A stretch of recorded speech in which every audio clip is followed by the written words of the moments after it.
So we're gonna talk about the good, the bad, and the ugly of being an instructor, okay? We're gonna keep it real here.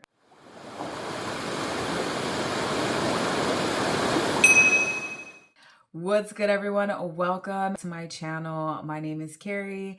I am a full-time Pilates instructor. I'm a certified personal trainer. I do want to share my experience about what it felt like to be a full-time instructor. Because there's a lot of studios opening up on every corner, there is a ton of job opportunities. Highly recommend that you go and visit different studios so you can get to feel what the vibe is like so that you get to choose what studio works best for you. Number two is you get to create your own vibe. You got the music, you got the lights, you can bring your own ambiance if you want. I want to be creative with the class. I love to do certain music for warm up, the middle of the class, and then I love to turn the lights down low, play meditation music right at the end of class. It's almost like you get to show your personality through your music, through your vibe. Also, a mini tip, I would carry an extra speaker and an extra mic in my bag because sometimes technology malfunctions. I want to make sure that you're preserving your voice as much as possible, especially if you're teaching full time. I would carry around this mic. It's just a little pink mic with a little waistband that you can adjust. And then here's the mic. I would change my windscreen, obviously daily. Recommend having a mic belt. I also got this from Amazon. You're working at a studio that just has the mic only, where you have to kind of like clip it on your side. This makes it way easier so you're not like making all those staticky noises when you're teaching and stuff. So highly recommend this mic belt. Third pro would be flexible hours. So typically you would teach a 3 to 4 hour block. Depending on the studio and depending on the studio's needs, depending on how new you are, some studios will ask you if you're comfortable teaching more than 1, 2, 3 or 4 blocks. It just depends on what works for you. You can teach early morning, like 5 a.m. to maybe 8 a.m. You can teach mid-afternoon from about 12 to 3. You can also teach evening from 4 to about 8 or 9. The next pro is client transformation and community. So this is a big one for me. People will come to class and they'll be so nervous, especially for a reformer.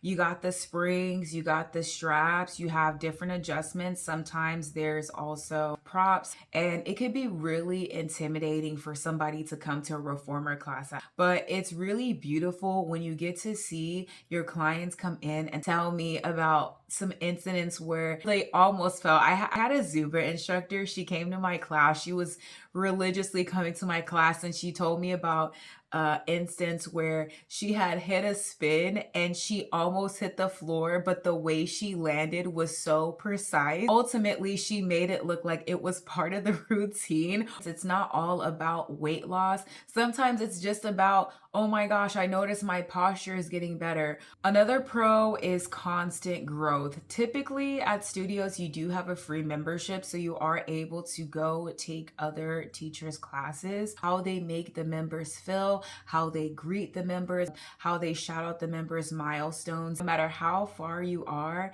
in your career, there's nothing that you can't learn from an instructor. That brings me into my next pro, which is studio access. So a lot of us don't have reformers at home.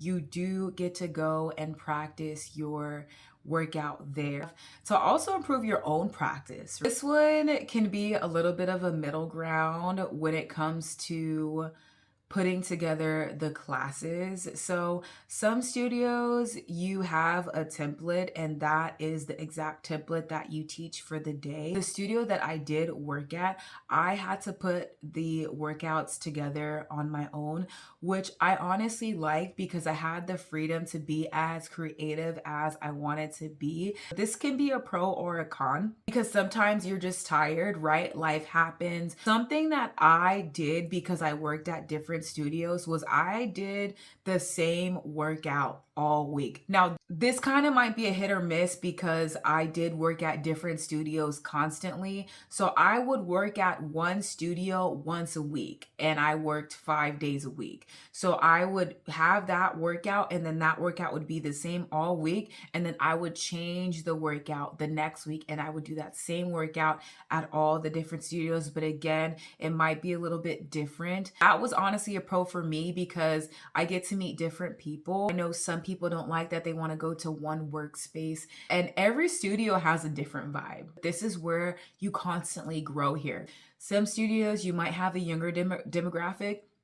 Some studios, you may have an older demographic, and some studios, you have both in one class, and you get that challenge to where you learn how to have progressions and modifications depending on who's in class. So personally, that was a pro for me. But if you're a beginner, it can be a little bit intimidating because we want to make sure that we're hitting that 50-minute mark. We have a warm up, we have a cool down, we have progressions, we have modifications, because sometimes you do have people in class with injuries. All right, y'all. Now let's get to the bad and the ugly. The first con is demoing. This is something that can be hard on your joints because demoing technically is working out. Demo maybe 2 or 3 reps, you're done. Use hand gestures. Usually we'll ask at the beginning of class if everybody is comfortable with tactile cues, which means touch cues. So if they're cool with that, I usually just adjust their body. I have everybody look at them for a quick second and then everybody is on board. I at first was demoing so much because I was so excited to not only have free access to the reformer, but I love Pilates and I love what it does for my body, but I also live 5 times a week. So I really had to make sure that I was not over demoing because sometimes I was teaching 4 classes, but sometimes I'd pick up some extra classes. So I was doing like 8 classes. Mind you, again, I have the same workout all week, so I'm already sore. Another tip is I would give myself at least a couple of days off a month because again, this job can be really taxing on your body. So if you can, try to give yourself rest throughout the month so that your body can fully recover because a medical bill is a lot more expensive than you missing work for a day or 2. Another con is your lunch schedule. Make sure you pack snacks because you only have a short window in between where you get to snack. So if you're able to eat an apple really quick, do that and make sure you end class on time because if you don't end class on time, then you don't get to eat your snack and now you're feeling all groggy and your stomach is all of a sudden playing a solo for class. Bring cough drops. I think I've only needed cough drops and honey once. And this is when I was teaching at Orange Theory. You have to have a lot more higher energy. I'm a little bit more monotone. So me constantly having to be high energy all the time was a little bit more taxing for my vocal cords.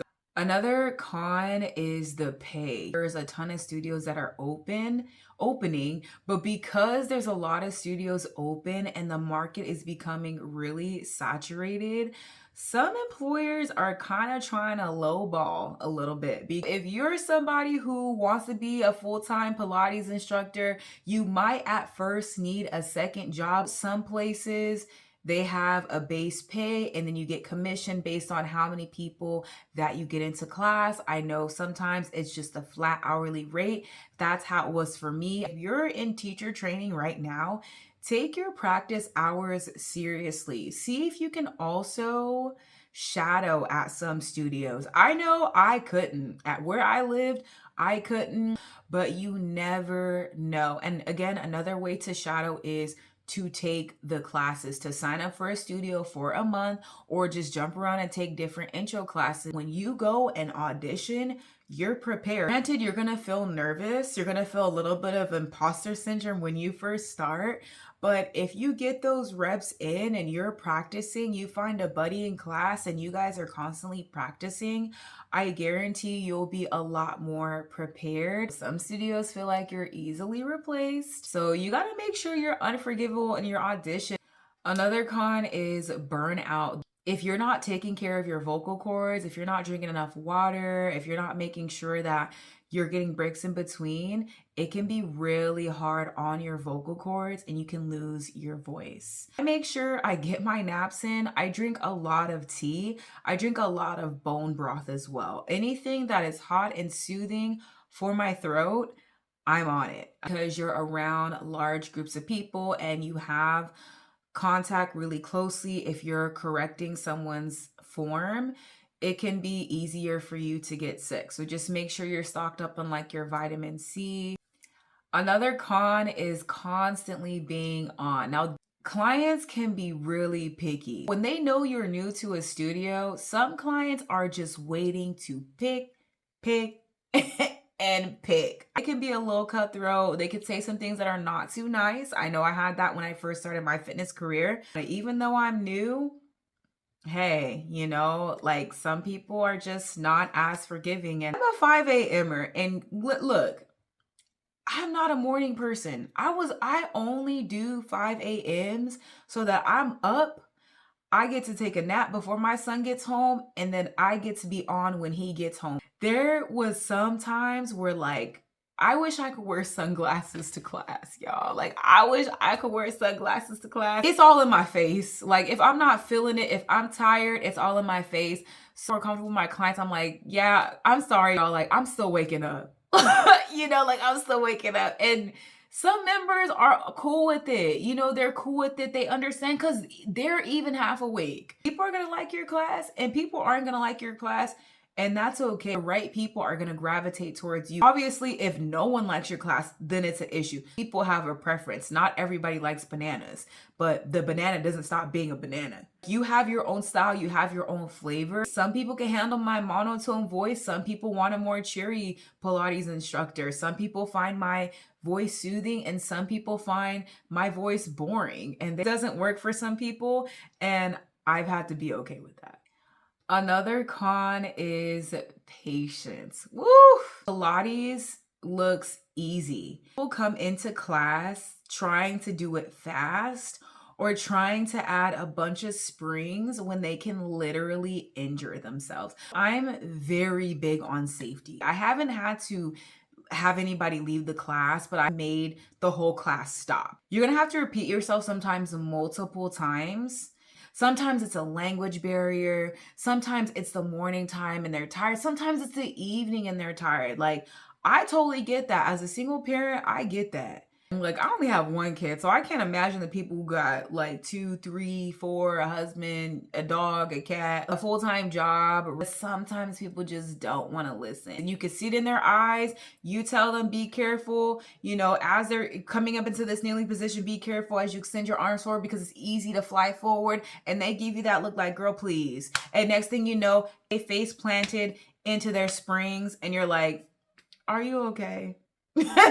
Are you good? I haven't had anybody get like crazy hurt, but like, I just give them that look like, I told you. Leading into my next con, it's a liability. Make sure you have insurance. Make sure your studio has insurance because if somebody gets hurt, it's on you. You want to make sure that you're walking back and forth. You're watching everybody's. Make sure that there's cameras in the room so that they know what actually happened if an incident does happen. Definitely talk to your managers about stuff like that so that you can make sure that your butt is covered and you're not fighting a lawsuit because somebody decided that they were above your instructions.